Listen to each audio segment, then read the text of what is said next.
देश में लव जिहाद और यूपीएससी जिहाद के बाद अब मार्क्स जिहाद की चर्चा हो रही है। ये शब्द डीयू के करोड़ीमल कॉलेज के प्रोफेसर राकेश कुमार पांडे की केरल बोर्ड के छात्रों पर बीते दिनों एक बेतुकी टिप्पणी के बाद सुनाई दे रहा है। कॉलेज में भौतिकी के प्रोफेसर अशोक कुमार पांडे ने बुधवार को एक सोशल मीडिया पोस्ट में लिखा था कि केरल बोर्ड मार्क्स जिहाद लागू कर रहा है।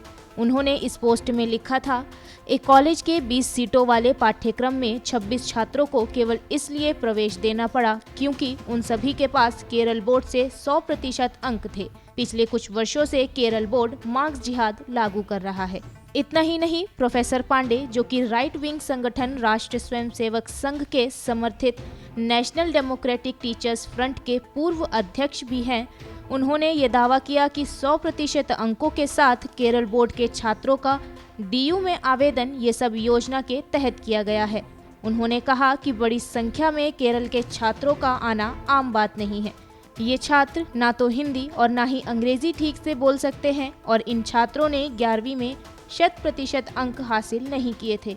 उन्होंने ये भी मांग की कि इस मामले की जांच होनी चाहिए। पहले भी विवादों में रह चुके राकेश कुमार पांडे को इस टिप्पणी के लिए राजनेताओं के साथ साथ आम जनता के गुस्से का भी सामना करना पड़ रहा है। हालिया विरोध कांग्रेस नेता शशि थरूर, जो केरल के तिरुवनंतपुरम से सांसद भी हैं, उन्होंने किया। उन्होंने प्रोफेसर पांडे की विवादित टिप्पणी से जुड़ी खबर साझा करते हुए लिखा, मैंने अंकों के आधार पर डीयू में दाखिले की हमेशा आलोचना की है, लेकिन ये हास्यास्पद है। यदि जिहाद का मतलब संघर्ष है, तब केरल के छात्रों का 100% अंक लाना डीयू में दाखिले की संभाव्यता के लिए संघर्ष है। आप उन्हें प्रवेश देने से पहले उनका साक्षात्कार लीजिए, लेकिन उनके अंकों पर सवाल नहीं उठाइए।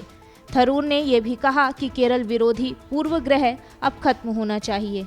पांडे की इस टिप्पणी का विरोध करने वालों में केरल में सत्तारूढ़ माकपा के सांसद जॉन ब्रिटास ने केंद्रीय शिक्षा मंत्री धर्मेंद्र प्रधान को चिट्ठी लिखकर इस मुद्दे को उठाया। केरल में सत्तारूढ़ माकपा के सांसद जॉन ब्रिटास ने केंद्रीय शिक्षा मंत्री धर्मेंद्र प्रधान को चिट्ठी लिखकर इस मुद्दे को उठाया है। कांग्रेस समर्थित एनएसयूआई और माकपा की छात्र इकाई स्टूडेंट्स फेडरेशन ऑफ इंडिया ने इस टिप्पणी का अपने स्तर पर विरोध किया। वहीं एबीवीपी ने भी मुद्दा सुलझने तक छात्रों का दाखिला स्थगित करने का राग अलापा है। उसने ये भी मांग की कि डीयू प्रशासन छात्रों के बीच असमानता पैदा करने वाले बढ़े हुए अंकन के कारण कट ऑफ में अनुचित वृद्धि पर कार्यवाही करे। मीडिया रिपोर्ट्स के मुताबिक केरल बोर्ड के 100 से अधिक छात्र जिन्होंने परीक्षा में 100% अंक हासिल किए थे, उनका डीयू में दाखिला अंकों को लेकर हुए भ्रम के चलते रोक दिया गया था। हालांकि बाद में केरल बोर्ड से संपर्क कर शंका दूर होने पर रोक हटाई गई। अब इतनी आलोचना होने के बाद भी प्रोफेसर पांडे अपने बयान से हिले नहीं हैं, बल्कि उन्होंने वामपंथ की तुलना जिहाद से कर दी है।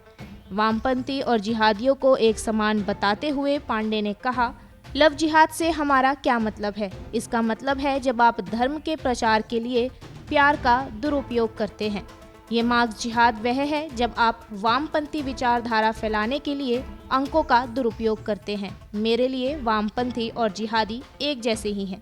प्रोफेसर और बेतुके बयानों का पुराना रिश्ता है। इससे पहले उन्होंने दिसंबर महीने में एक ब्लॉग पोस्ट में डीयू को दूसरी वामपंथी केंद्र के रूप में स्थापित होने से बचाने की बात कही थी। इतना ही नहीं, उन्होंने दिल्ली हिंसा के पीछे भी बिना किसी सबूत के केरल वासियों के हाथ होने का दावा किया था। सरफरोशी मोमिन, गो न्यूज़।